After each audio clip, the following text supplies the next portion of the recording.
into what Jeremy mentioned there towards the end, which is the case of Professor Anthony Hall of the University of Lethbridge. Professor Hall, as you'll be hearing, is the victim of the most outrageous and atrocious smear against an academician that I've ever heard of. And I've heard of quite a few, including my own case. Professor Hall is a tenured full professor of liberal education and globalization studies at the University of Lethbridge. He's worked there for 26 years in Alberta, Canada, and he's been an associate professor of Native American Studies as well. He currently hosts False Flag Weekly News along with me and occasionally Jeremy and other guests. He's the editor-in-chief of the American Herald Tribune. He's well known for his magisterial two-book series, The Bowl with One Spoon, and Earth into Property. This is published by McGill's Queen's University Press, and it includes a history of the 9/11 truth movement. In early October of 2016, Professor Hall was suspended in violation of the protections of tenure and the terms of a faculty administration collective agreement. Without his knowledge, a provocateur, a still unknown provocateur, had planted a reprehensible anti-Semitic photo on Dr. Hall's Facebook page, which instigated calls for his removal and blatantly deceptive press coverage. In the notice of suspension, the president of the university awkwardly speculated that Dr. Hall might have violated the Alberta Human Rights Act because, quote, he inferred that Israelis, and hence Jewish individuals, were responsible for the attacks on the World Trade Center on September 11, 2001. Dr. Hall is challenging the university for reinstatement of his teaching position, and I have all hopes and expectations that, inshallah, he will prevail. Yay. So, take it away, Anthony Hall.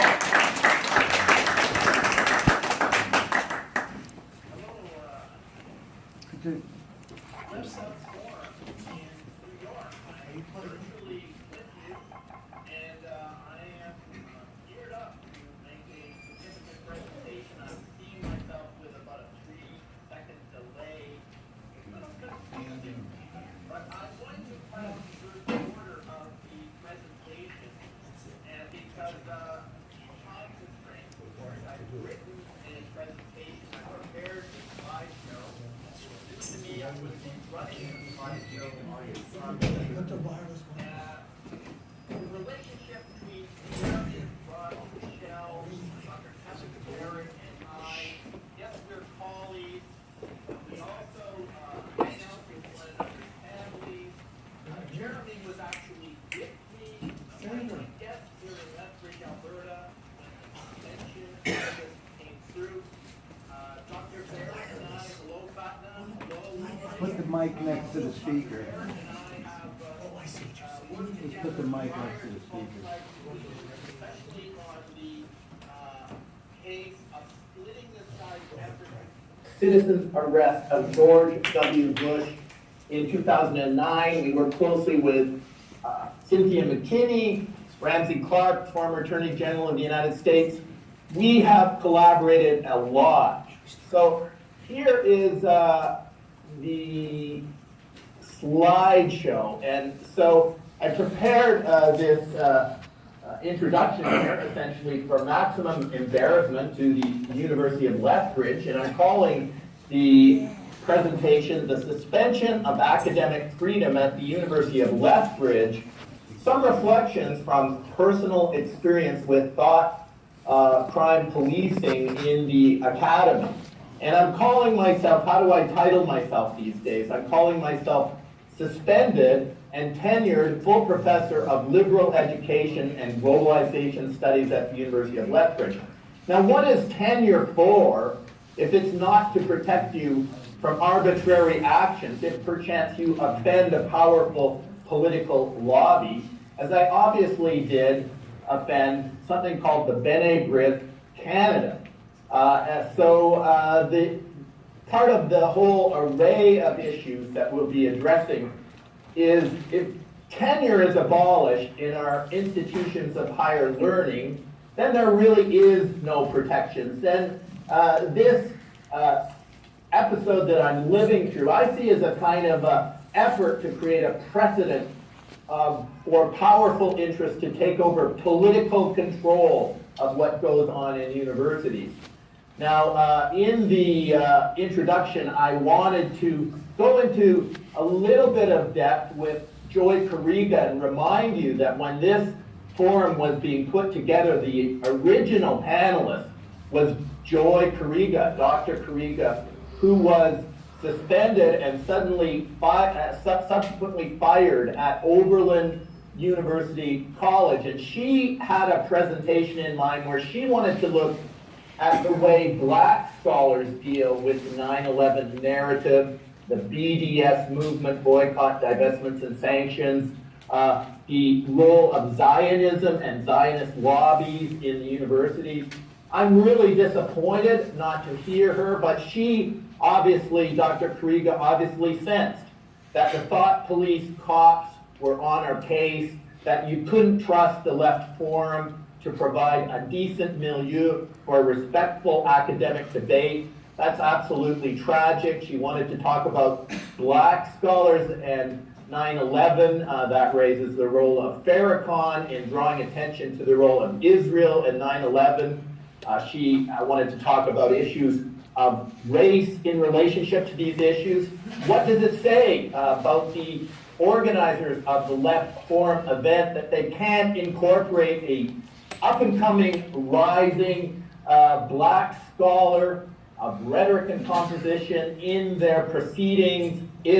What's going on here? I wanted to talk about Jeremy, the fact that on August 26th, which we'll be talking about a lot in my prepared presentation, this Facebook post was put on my page. Where was I at the time? I was visiting Lori, William, their son, and Jeremy Rock Kushel at their home, taking part in many events, including the production of False Flag Weekly News. Oh my goodness, when I saw the New York Review of Books covering the case of what happened in the Kansas City Library, that was very impressive to me. Recall that in 1967, it was the New York Review of Books which carried the essay of a rising young scholar called Noam Chomsky, talking about the responsibility of public intellectuals, and especially professors. And unfortunately, Noam Chomsky violated these principles in smearing so-called 9/11 truthers, in treating this subject as a kind of no-go zone. And here is Oberlin College, which has put itself into public infamy. It has a history of activism in the abolition movement before the American Civil War. It integrated women first into the student body, and what a unfortunate situation it's created for itself by making Joy Kariga a symbol of what Oberlin now stands for, the crackdown on academic freedom, on free speech, on the necessity for truth tellers, those who are committed to question important, powerful official narratives. They have sided with those who seek to crush such voices. Stephen Salita, William I. Robinson, Professor James Tracy, along with Joy Kariga. Richard Falk has been shouted down and in his academic presentations. The former human rights investigator for the United Nations, and we're in a terrible situation, as William I. Robinson relates in his new book that he co-edited. We will not be silenced.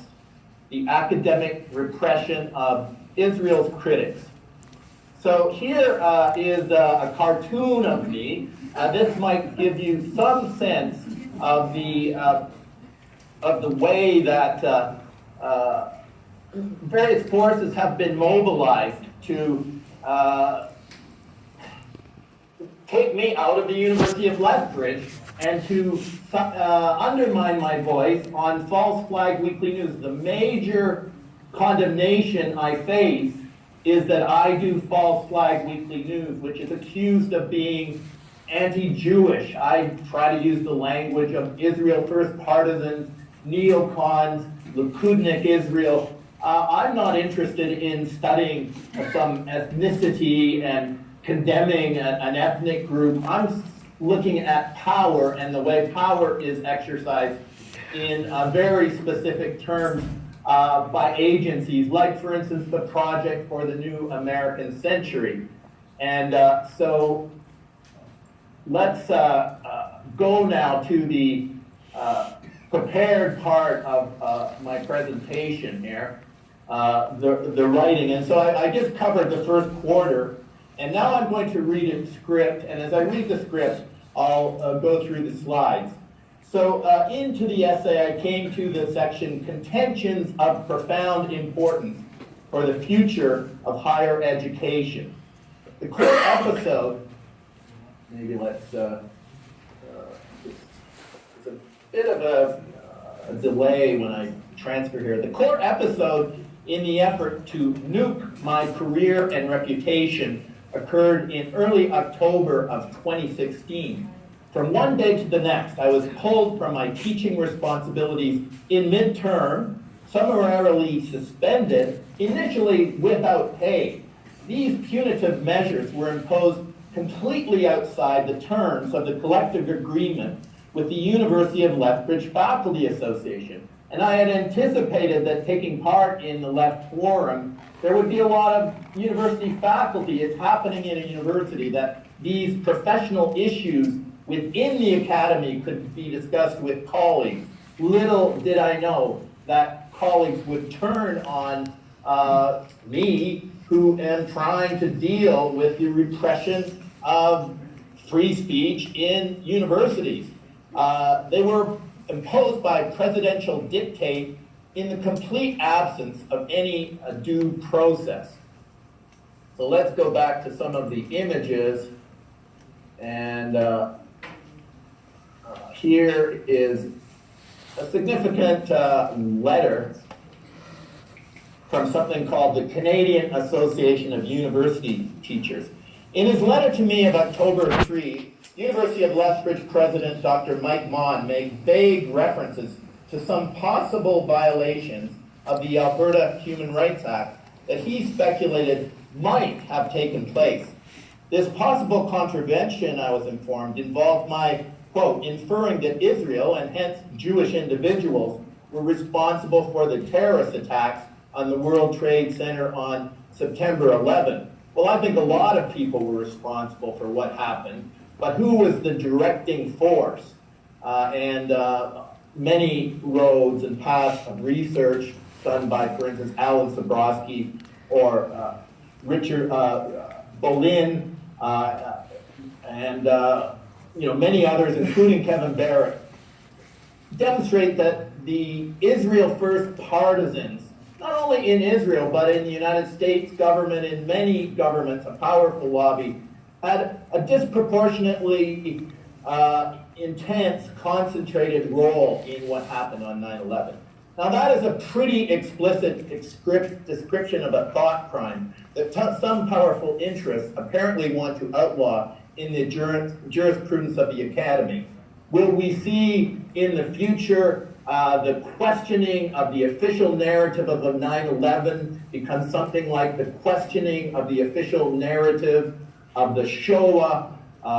All aspects of this subject are apparently perfectly handled, are no longer subject to any discussion, regardless of what new information comes in. We all know that this term Holocaust denier was deployed by Marcus Grach on the basis of a German organization's advice. That's how come I'm not in New York right now. I'm in Lethbridge, Alberta, Canada. So let me continue. Since October, there have been many twists and turns in the matter of the suspension of academic freedom at the University of Lethbridge. Various professional associations have intervened in my defense, including the 68,000 member strong Canadian Association of University Teachers. Is the Left Forum aware that they're going against the Canadian Association of University Teachers, who is trying to defend me from the likes of co-directors Marcus Grach and Ashley Abbott, who just come up with this weaponized term and shut a whole panel down based on that. In December of 2016, the delegates at a CAUT council meeting unanimously passed a resolution that condemned the actions of the University of Lethbridge administration in suspending Professor Tony Hall without due process, and that CAUT take all necessary measures to pressure the administration to immediately resolve the matter. Well, the matter isn't resolved. In the letter explaining the resolution to U of L President Mike Mann, CAUT Executive Director David Robinson concluded, CAUT is taking this matter extremely seriously. We will be providing full support to the University of Lethbridge Faculty Association in pursuing all their legal options. If the matter is not resolved satisfactorily and in a timely way, we will be pursuing other options, including imposing censure on your administration for violations of due process, natural justice, and academic freedom and tenure rights. So here is the statement of claim, and I'm just here on this podium announcing that I am suing the President, the Board of Governors, and Senate of the University of Lethbridge. Our statement of claim has been registered at the District Center of Lethbridge in the Court of Queen's Bench of Alberta, file 1706-00300. The core of our case so far cites 3 public announcements to the university community, written and disseminated widely by the U of L President and Vice Chancellor Mike Mann, PhD. These announcements were published on October 14, January 17, and May 2nd. Each one of Dr. Mann's provocative pronouncements was delivered into a unique set of circumstances. All, however, speak to contentions of the most profound importance for the future of higher education. And what do I mean by that? Among the key principles at issue are the following. What are universities for? Who decides what is to be taught in the curriculum and who is to do the teaching? How is the fragile process of distinguishing truth from falsehood best advanced through research, publication, and teaching? Come into the room here. What happens when powerful political lobbies intervene in the process in order to advance self-interested agendas?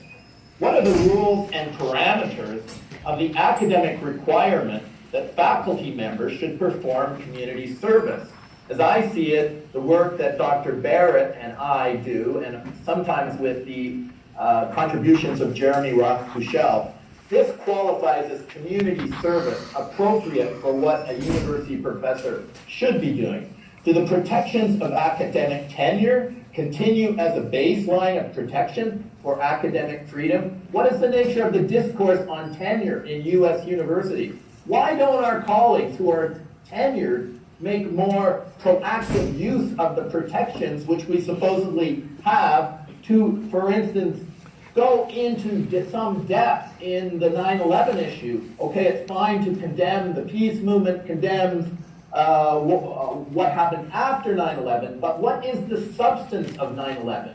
Who did what to whom? The peace movement is debilitated, I would argue, because there's not a proper analysis. The 9/11 truth movement is the core of the peace movement, and it's become an amazing example of citizens' investigations when governments fail to do their job and present a credible explanation of something really important that happened in our society. Do the protections of academic tenure continue as a baseline of protection for academic freedom?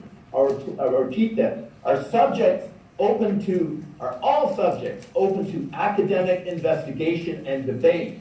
Or are some subjects off bounds, subject to censorship and the concerted political control of interesting parties?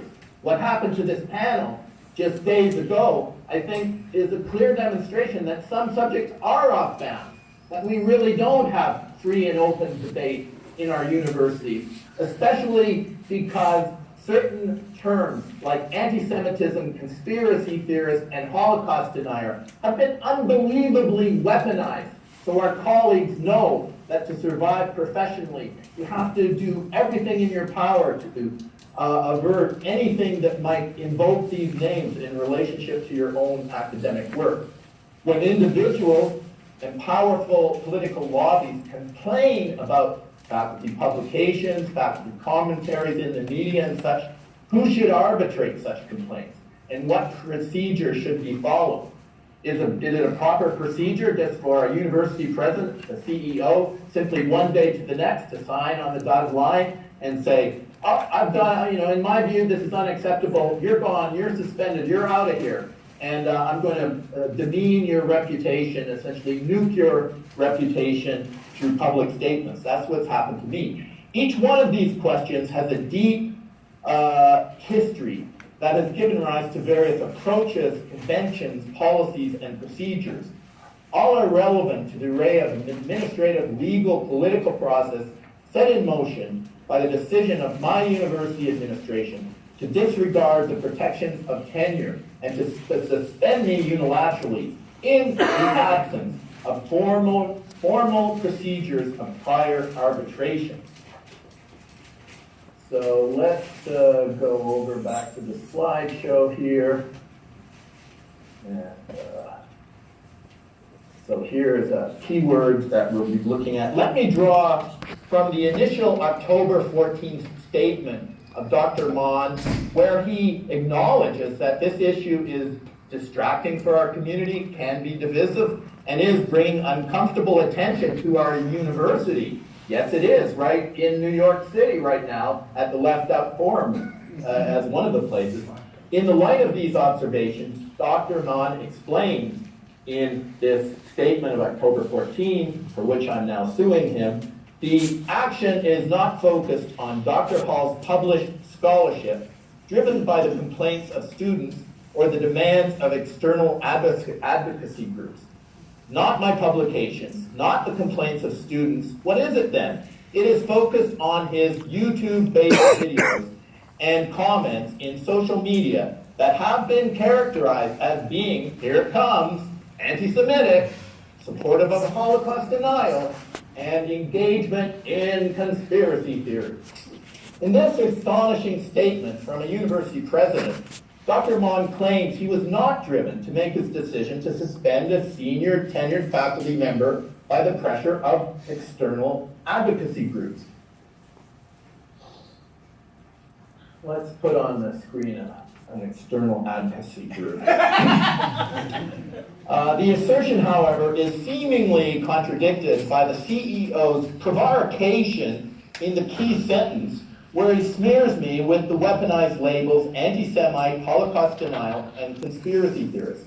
Rather than assuming full responsibility for loading these radioactive, career-killing phrases on me in a very public fashion, Dr. Mon tries to weasel out a full responsibility for the slander he commits.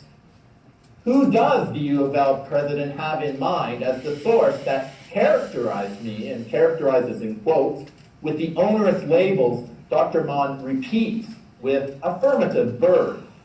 Was it perchance an external advocacy group that so characterized me in the original iteration that Dr. Mon opted to cite? If that is the case, then Dr. Mon was indeed subject to the heavy influence of an external advocacy group in his decision to push ahead with, Kevin said it, and I have to agree with him, the most ruthless professional assassination attempt I have witnessed since I began my career as a full-time faculty member in a Canadian university in 1982. If you could do this to a full tenured senior professor, how are younger faculty members who are maybe on tenure track streams but not having yet tenure, how are they going to view this? An example is clearly, an effort is made to set an example, and I am to be that example apparently.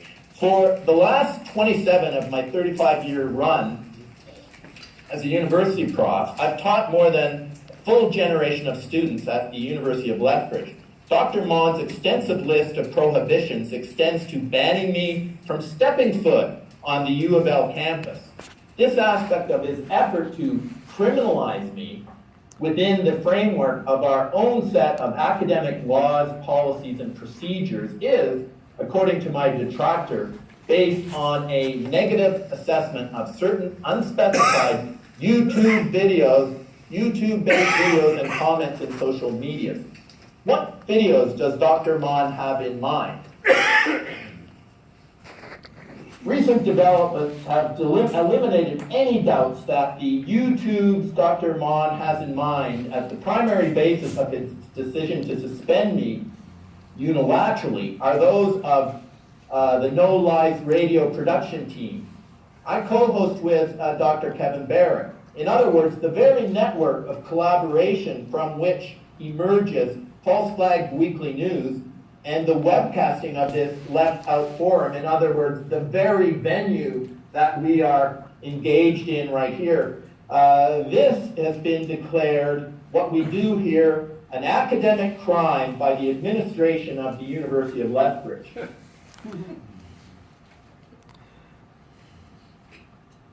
In trying to distance the University of Lethbridge from this supposed academic crime, Dr. Mond turns upside down the usual procedures integral to the rule of law. In an academic equivalent to the preemptive theory of military intervention, Dr. Mond took punitive action prior to setting in motion a process designed to give a veneer of justification for his violent professional assault. The Alberta Human Rights Commission, in fact, after 7 months, has finally chimed in, but that's a long story. In his letter to me of October 4, Dr. Mond introduced language that extends into the academy the global war on terror's embrace of preemptive action over the principles of habeas corpus. In other words, innocence until guilt is proven. With the intent of escaping the disciplinary procedures laid out in Section 25 of the collective agreement with the Faculty Association, Dr. Mond asserted the suspension is being implemented as a precautionary, not disciplinary measure. What is his precautionary measure to guard against? It strikes me this is academic politics now incorporating the rhetoric, the philosophy, the strategy of the global war on terror, which is designed to shut down real discussion, to embed and entrench official narratives and make it even illegal to question those. I just want to go into something here and say it publicly. This is my opportunity to say publicly that as I see it, False Flag Weekly News is eminently academic in nature. In my view, Dr. Barrett and No Lies radio producer Alan Reese and I are doing important public service with our False Flag Weekly News webcast.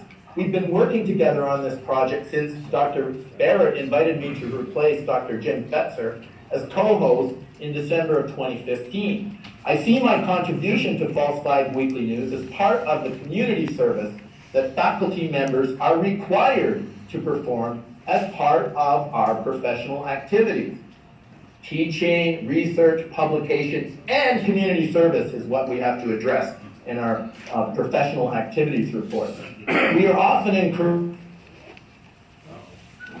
to draw on our research and publication in the cause of informative, educational interaction with the general public. Seems to me that's what we're doing right here.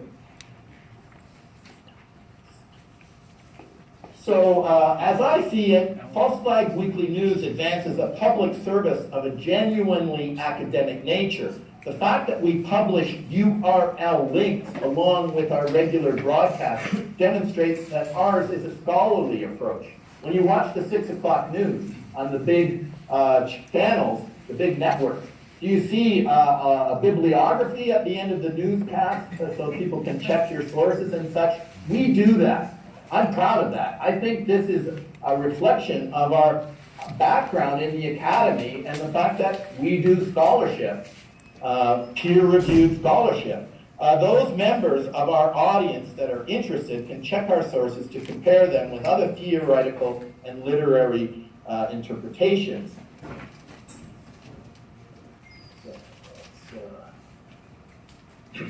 As I see it, Dr. Barrett and I bring our academic qualifications and achievements to the service of our commentaries on the many current events we cover and assess. According to my understanding, Dr. Barrett and I are academic peers, even if events have just transpired in ways that have allowed me, but not him, to extend my career trajectory to the rank of a tenured full professor. Let me reaffirm, as I often do, that Dr. Barrett is my esteemed and accomplished academic colleague who was subjected in 2006 to a form of academic martyrdom. That term, martyrdom, Joy Kariga, is she a martyr, or what she's standing for? I would say so. For remaining true to his academic mission, he got fired for doing his job with conviction and commitment to truth-telling, however awkward the power. In my view, Dr. Barrett was punished for doing his job too well. Some might say I've emulated his good example with the result of bringing on the censorious wrath of the protectors of official narratives. And I wanted to go into a little bit of background in our work together with Dr. Barrett, Cynthia McKinney, Ramsey Clark, Joshua Blakeney, when Splitting the Sky attempted a citizen's arrest of George W. Bush in Calgary. It led to a court case that we called Splitting the Sky versus George W. Bush. It led to publications. It led to one of my publications becoming an exhibit in the court case, which opened up this issue of legal accountability for the highest order of international crimes, war crimes, crimes against humanity, crimes against the peace. We had a process in Calgary, Alberta, and Dr. Barrett covered it on Truth Jihad Radio, and it really became a major indicator that we could work together and share many principles. I'll skip through that part and go to hate speech deceptions. Dr. Mon justifies the suspension of me based largely on the content of no live radio webcasts like this one. In his October 14th statement to the university community, Dr. Mon also makes a vague, cryptic reference to comments in social media as a justification for his action. As I see it, one media post in particular was deployed to initiate the campaign aimed at ruining my academic reputation and career as a means of stifling the reach and credibility of my voice. The result of this post has shown up just days ago. The star of infamy, invoked by the most weaponized term of all, Holocaust denier. Well, if you say there should be discussion and debate on every aspect of all issues, including what happened on World War II, does that make you a Holocaust denier? Apparently, in some eyes, it does. This term was pinned on my chest, this star of infamy, nuance intended, by the Left Forum's co-director, Marcus Grach.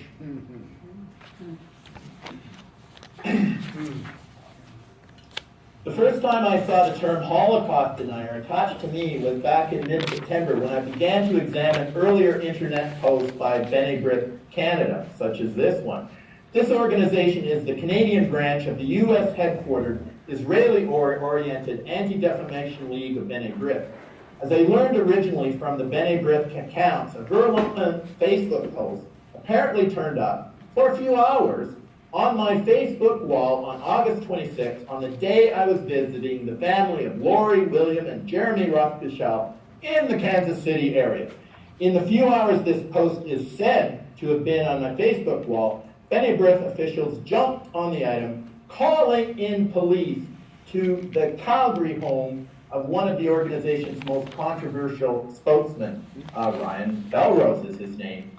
This agent explained on the Canadian Broadcasting Corporation's radio network that he showed the local police some pre-prepared exhibit on August 26th with the object of persuading law enforcement officers to investigate me for hate crime speech and incitement to genocide. I remind you I'm in Canada where we don't have a First Amendment, where we have hate speech crimes in the criminal code. And yes, you heard it correct. I was investigated for incitement to genocide. I was victimized by this post, but somehow the view was somehow I was a protagonist, even though there was eventually an acknowledgement I didn't myself post it. It was never presented as if it somehow reflected my views. Any other B'nai B'rith officials sprung immediately into action to initiate a vicious smear campaign that led to a B'nai B'rith petition calling for my investigation and removal from the University of Lethbridge faculty. There actually was a petition, perhaps with a couple of thousand signatures on it. People in San Diego or Montreal or Paris signed it. I don't know, I've never seen it, but this is what's going on. So let's Tony, you have exactly 10 minutes. talk in the room here directly 10 for minutes a left. little bit. Absolutely deadline. On and around August 26th, the day of the possible digital false flag episode, I was preoccupied in Kansas City with a variety of matters. These included, for instance, doing False Flag Weekly News with Kevin and Ole Demigard, meeting the criminalized Kansas City librarian Steve Woolfolk, thank you for introducing us, Jeremy, doing talks with Kevin and Jeremy at the Lawrence, Kansas Public Library, and commenting on refugee issues in Australia via Iran's Press TV. In mid-September, during the opening phase of a new academic term, I learned about what had transpired back in late August. Indeed, in mid-September, I was quickly subsumed into the onslaught of an elaborate media campaign choreographed by B'nai B'rith Canada, along with its sister organization, the Center for Israel and Jewish Affairs. And Jeremy was with me for a week during this period and will vouch for the fact of how contemptuous the media had become. They had already made up their mind, and the fact that Jeremy was in a position to address the 9/11 truth movement from his position of a proud Jewish man who steps up to the plate and is willing to talk about these issues and demonstrate that Jewish people have all kinds of views on all kinds of subjects and don't lend themselves to this kind of categorical generalization that is raised by, for instance, the effort to take David Irving's book off the shelves at University of Manchester because it might hurt the feelings of Jewish students. Well, wait a minute. This isn't the way things should work. Hi, Tony, can you hear me? Yes. Yeah, we have, The time is up, all right? yeah, we'll give you 10 minutes precisely. Okay, so I'm going to call you to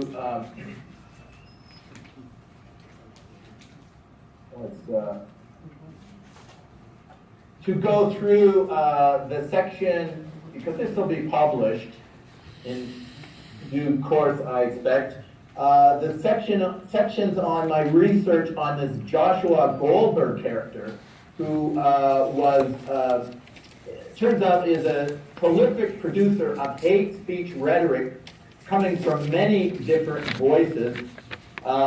He is Australian witness, for instance, a jihadist who funneled bomb-making information allegedly to people in Kansas City for the 14th anniversary of 9/11. He is Michael Slay, the white supremacist Nazi who blogs on the website of Andrew Anglin's Daily Stormer. I've gone into this in some detail. He's Joshua Bornstein, a real person who makes outrageous statements about killing off Palestinians to liberate the land of Israel. This is concocted text blamed on a real person, and here is the original base of the post. This is an Israeli security guard doing some kind of action with rabbis protesting in Israel about a highway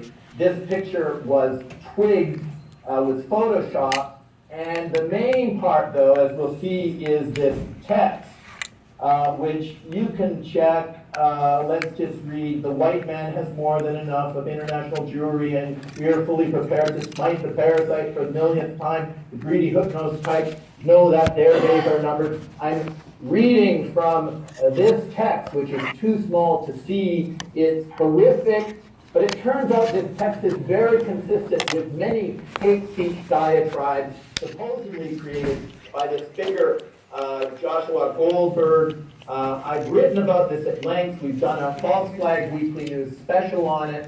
So let me now cut through all of this detailed analysis and go to the last section. And if you'll allow me, I'll read out the last section.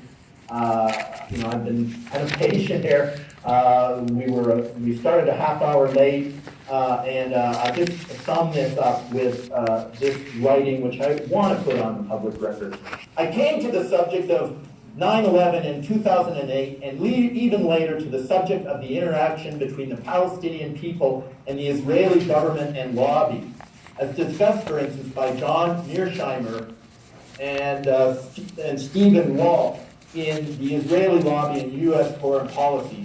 This elaborate network of political influence exerts considerable power in the United States and throughout the USA's NATO allies, including Canada. And there's nothing controversial at all there, I think, for people in the know. I came to the subject of the relationship between Israel and the Palestinians largely through my work with Joshua Blakeney, a very energetic and smart graduate student originally from the United Kingdom. I was struck by the power of some of his insights after he began to apply, in some unexpected ways, ideas from my published scholarship. This academic work highlights the colonization of indigenous peoples, especially in the Western Hemisphere. Joshua Blakeney was instrumental in encouraging me to extend the basic perspective and methodology to Israel-Palestine. My first response to Joshua's interest in Israel-Palestine, I'm a bit embarrassed to tell this story, was to warn him to go gently into this controversial subject. I recall suggesting to him that for my generation of academics, our tendency was to leave hardline criticism of Israel to Jewish professors. Some of them, it seemed, did not shy away from being quite critical of the actions of the Jewish state. As he sometimes did, Joshua brushed aside my advice. He indicated that a long time had transpired since World War II, and his generation, no matter of what ethnic background, should not be constrained from speaking truth to power in whatever context invited commentary, including Israel-Palestine. I resolved to go with the flow and widen my perspective to include topics introduced to me by Joshua Goldberg, Joshua Blakeney, three Joshuas here that we're dealing with. Joshua helped point me at new subjects that proved to offer fertile ground for the extension of my work on indigenous people into the historical and contemporary themes involving the Middle East and Eurasia. He also introduced me to the editors of Veterans Today and Press TV in Iran. And I'll talk a little bit about Press TV and Veterans Today, especially where Kevin Barrett blogs. And what you have at Veterans Today is former operatives in the deep state, in the national security establishment, in special forces unit. It's a very interesting kind of discourse, an important discourse that I learned a lot from. And I was proud to be part of that Operation Veterans Today until Gordon Duff put me off the site because he disagreed on me with my assessment of Lavoy Finnecan's political assassination. My work on new themes and new venues of publication and commentary led in the autumn of 2014 to my attendance at the Second International New Horizon Conference of Independent Thinkers and Filmmakers. At this assembly, I met many investigative journalists whose work I had read and admired, but never actually met. Like, for instance, here is Ken O'Keefe, Pepe Escobar, myself, and Wayne Madsen. I think these people would be familiar to many people in the room and watching this webcast. Together, we addressed many topics, including 9/11, as well as the negotiations linking Iran's nuclear power facilities with economic sanctions. In this milieu, the intensity of the antagonism between the Israeli government and the government of the Islamic Republic of Iran became very obvious. The gravity of what is transpiring at this high level of global geopolitics engaged me in a way that spurred me to write many things and to try my hand as a regular commentator on Press TV. Part of this antagonism was dramatically illustrated as we left the conference, just as Western news media characterized our conference as an Islamic hate fest promoting anti-Semitism and drawing Holocaust deniers and U.S. anti-Israel activists. The main source of this blanket condemnation of our assemblies and discussions was Abraham Foxman, then U.S. National Director